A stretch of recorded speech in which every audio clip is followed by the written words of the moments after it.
Former presidents and world leaders are remembering Senator John McCain, a military hero who became a political giant. McCain died of brain cancer at his Arizona home Saturday. Funeral services will be held in Phoenix, Washington, D.C., and Annapolis, Maryland. The flag at our nation's capital is flying at half-staff this morning to honor McCain.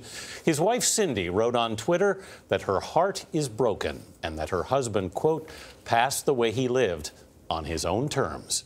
Nancy Cordes covered the senator's career for the past decade. She's in Phoenix. Nancy, good morning. Good morning, and I want to show you the front page, Anthony, of the Arizona Republic. It says political giant, Arizona legend.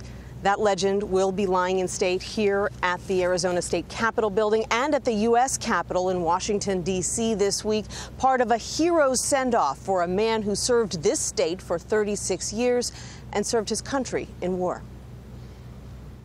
It was tough. I'm going to miss him. McCain's fellow Arizona Senator Jeff Flake got to say goodbye in person this weekend. It's tough to imagine a Senate without him. It's tough to imagine politics without John McCain. The six-term senator and father of 7 was diagnosed with an aggressive form of brain cancer 13 months ago and had time to plan his own funeral. First, a memorial service here in Phoenix. Former Vice President Joe Biden has been asked to speak. Oh, there's John. As has McCain's first congressional chief of staff, Grant Woods. What was he like as a novice politician? He knew every issue backwards and forwards and loved to talk about them.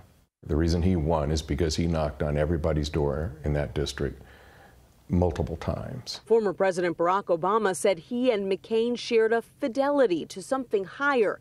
And former President George W. Bush described McCain as a patriot of the highest order.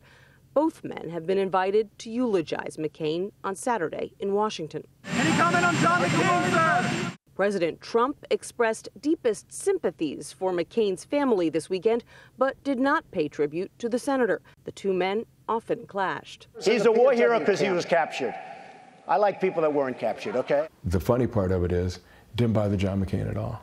He could care less. And that's just because, hey, I've lived a pretty full life here. I'm going to do what I think is right. Later this week, McCain will lie in state at the U.S. Capitol, his longtime colleagues remembering their friend. He was widely respected, but he knew what the goal was. The goal was to make this a better nation.